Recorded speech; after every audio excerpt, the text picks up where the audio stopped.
سلام عرض میکنم. امیدوارم که حال دلتون عالی باشه، پر باشید از عشق و انرژی. خب اگه یادتون باشه اومدیم مفهوم تابع رو گفتیم. یعنی تابع یعنی چی و روش های بیان کردن تابع هم بهتون گفتم که 4 روش بود اگه یادتون باشه.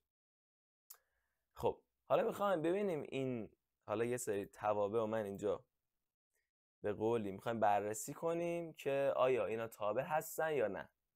یه سری ضابطه است، یعنی یه سری معادله است، اینجوری بگم بهتر، که ما میخوایم بررسی کنیم آیا تابع اینا هستن یا نه. خب حالا به چه صورت y تابع بر اسب x هست یا نه؟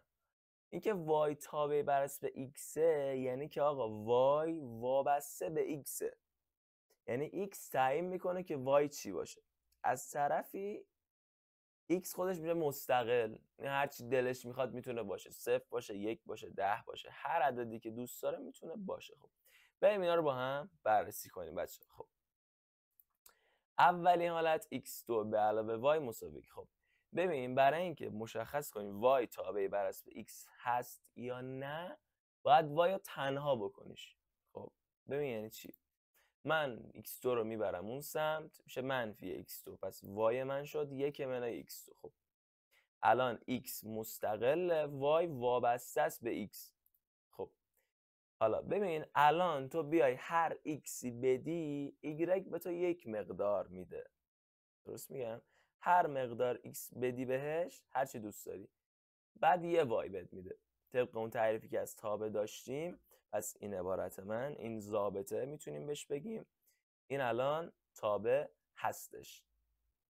understood؟ خب بریم حالا بذار یه مثال هم مثلا بزنم. مثلا اگه بهش 0 بدی 1 میشه، به x 0 بدی y 1 میشه، به x 2 بدی میشه 1 منهای 2 به توان 2، 1 منهای 4 منفی 3.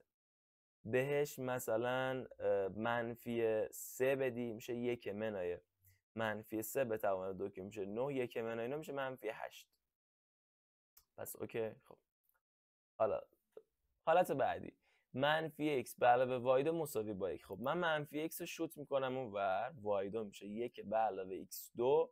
حالا توان 2 داره، میخوام توان رو بین ببرم، چیکار میکنم؟ جذر میگیرم، فقط مثبت منفی باید بذاری، چون هم منفی به توان 2 میشه مثبت، هم مثبت به توان 2 میشه مثبت، خاطر این مثبت منفی میذاریم. خب ببین عزیز من، تو الان هر مقداری به x بدی یه دونه y به دست نمیاری. خب مثلا اگه x رو من بذارم 1، y میشه مثبت منفی رادیکال 2.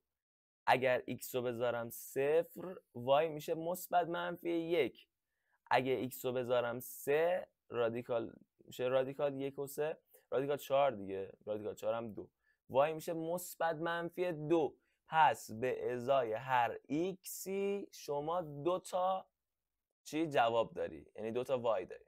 البته یه چیزی هم بهت بگم، اگه x رو منفی بذاری، مثلا اگه من اینو بذارم منفی 5، زیر رادیکال میشه منفی 4.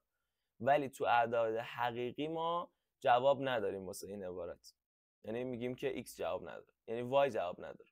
اوکی؟ پس زیر رادیکال نمیتونه منفی باشه، منتها تو اعداد حقیقی. خب و آخریش بچه‌ها y منهای 2 مساویه با 0. خب منفی 2 بره اون ور، y میشه 2. یه تابع ثابته بچه‌ها، به ازای هر x y تو 2، یعنی هر x بدی یه مقدار y داری، مشکلی نداره و اینم تابع هستش. امیدوارم که لذتشو ببرید. مراقب خودتون باشید.